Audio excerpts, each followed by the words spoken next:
Hello अस्सलाम वालेकुम। कैसे हैं आप लोग? सब उम्मीद है सब खैरियत से होंगे, मज़े में होंगे, ठीक ठाक होंगे। हम भी यहाँ खैरियत से हैं, मज़े में हैं, ठीक ठाक हैं।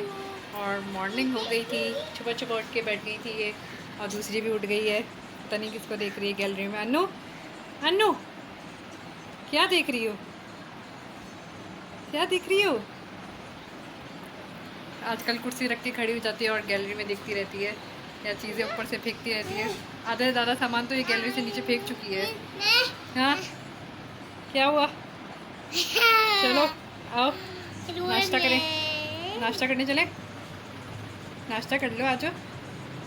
नाश्ता करा दिया था मैंने बच्चों को, और फिर उसके बाद देखा गैलरी में तो हल्की हल्की सी बूंदाबांदी हो रही थी। तो मैंने बच्चों को सोचा चलो इन लोग को थोड़ा सा बाहर लेके चली जाती हूँ। तो नाश्ता कराने के बाद मैं इन लोगों को बाहर लेकर आ गई थी सीढ़ियों पे। नीचे ले जाने की हिम्मत नहीं हो रही थी, थर्ड फ्लोर कौन उतरे, दोनों गले के साथ चढ़े। तो मैंने कहा चलो यहीं बैठ जाती हैं, यहाँ से बारिश देख लेते हैं। और बारिश में वैसे ये लोग नहाती तो हैं, इतना डरती हैं, तो यहीं बिठाती थी मैं इनको। मैंने कहा चलो यहाँ से बैठ के बारिश देखते हैं। लेकिन बारिश हो ही नहीं रही थी, बस हब्स पड़ रहा था और थोड़ी सी जो है ना बूंदाबांदी हुई थी, तो वही दिखाने के लिए मैं बाहर आ गई थी। फिर मैं थोड़ी देर बाद घर में लेकर आ गई। मैंने कहा चलो बैठो भाई, दोपहर का खाना वाना ही बनाना है। तो मैंने इन दोनों को बिठा दिया था, और बिठाने का मतलब है कि इन दोनों में बस थोड़ी देर में लड़ाई होने वाली है या तो कुछ होने वाला है। लेकिन इस बार जो है मीरब ने अटैक कर दिया था, दीदी को बहुत ज़ोर से काट दिया था। और जो है मैंने कहा चलो भैया ऐसा खाना बना दिया, तुम लोग लड़ते रहो। तो मम्मा ने जो है कीमा चढ़ा दिया था, मुझे शामी कबाब बनाने थे। उन्होंने सारा सामान डाल दिया था, गोश्त डाल दिया था, दाल डाल दी थी, कुटी हुई लाल मिर्च, गरम मसाला, बस आलू रह गए थे। मैंने कहा चलो आलू मैं अब डाल देती हूँ। फिर उसके बाद जो है अन्नू को नींद आ रही थी पिटने के बाद, उसने कहा कि मुझे सुला दे। तो मैंने उसको सुला दिया था, क्योंकि सुबह जल्दी उठ गई थी। तो मैंने तो इसको सुला दिया था। लेकिन जो है मुझे इस कदर गर्मी लग रही थी, मैंने कहा अल्लाह मेरा भी सो जाए थोड़ी देर, तो फिर मैं कुछ खाऊँ, क्योंकि भूख लग रही थी मुझे। और थोड़ी सी बारिश के बाद हफ्स इतना हो जाता है, बहुत ज़्यादा गर्मी लगती है, मुझे बहुत ज़्यादा गर्मी लग रही थी। मैंने कहा बस मेरा भी सो जाए, तो मैं इसके बाद जो है कुछ पकोड़े शकोड़े खाऊँ, क्योंकि बारिश होती है तो सबका दिल चाहता है पकोड़े खाने का। लेकिन पकोड़े खाने की हिम्मत नहीं हो रही थी। फिर मेरा भी आ गई थी, मैंने उसको भी सुला दिया था, दोनों सो गए थे, शुक्र है। फिर मैंने अपना काम करा। मैंने कहा चलो अब ये सो गई हैं तो मैं अपना भी लिए कुछ कर लेती हूँ। लेकिन जब मैं बाहर गई तो मम्मा ने जो है आलू काट के रख दिए थे। मम्मा ने कहा मैं फ़्राइज़ बना रही हूँ, तुम खाओगी? तो मैंने कहा हाँ मेरे भी काट दे। तो फ़्राइज़ बन गए थे। मुझे आलू बहुत पसंद है, फ़्राइज़ तो वैसे सबको पसंद होती है, अगर आलू नहीं होते तो पता नहीं क्या होता।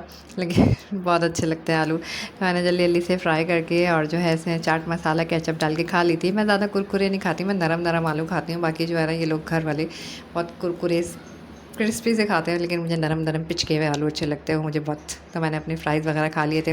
उसके बाद बारिश थी, दिल भी चाह रहा था, तो मैंने अपने मैंगो जो है काट के फ्रीज़र में रख दिए थे। मैंने कहा ठंडे चिल करके खाऊंगी, क्योंकि बच्चों के सोने के बाद मैं थोड़ी सी पार्टी शार्टी करती हूँ।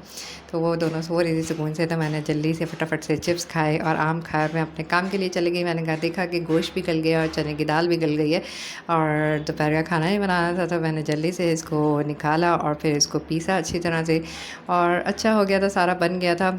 लेकिन बच्चे अभी तक सो रहे थे, शुक्र है, इसलिए मैंने सुकून से सारा काम कर लिया। फिर इसके अंदर मैंने हरी मिर्च डाली, प्याज डाले, फिर इसको अच्छी तरह से मिक्स किया। रेशे वाले कबाब अच्छे लगते हैं, तो वो रेशा बिल्कुल अच्छा हो गया था, और बहुत ही कोई ज़बरदस्त किस्म के कबाब बने थे। शामी कबाब मुझे भी बहुत पसंद है और हसीब को भी बहुत पसंद है, तो मैं ज़्यादातर वैसे हसीब के लिए बना रही थी। तो यहाँ पे मेरी सारी चीज़ें हो गई थी। मैंने कहा चलो बस अब थोड़ी देर में ये भी उठ जाएगी, बल्कि उठ चुकी थी, आ गई थी मम्मा मम्मा करती हुई। मैंने कहा तुम चलो बैठो बाबा के साथ, मैं जल्दी से कबाब बना देती है। तो मैंने शामी कबाब बना लिए थे, और बहुत मज़े के बने थे, पराठे के साथ और ग्रीन चटनी के साथ, बहुत अच्छे लगते हैं। तो ये था मेरा आज का ब्लॉग। उम्मीद है आप लोगों को पसंद आया होगा, और अगर पसंद आए तो लाइक और सब्सक्राइब करना ना भूलेगा। दुआओं में याद रखेगा, अपना बहुत सारा ख्याल रखेगा। अल्लाह हाफ़िज़।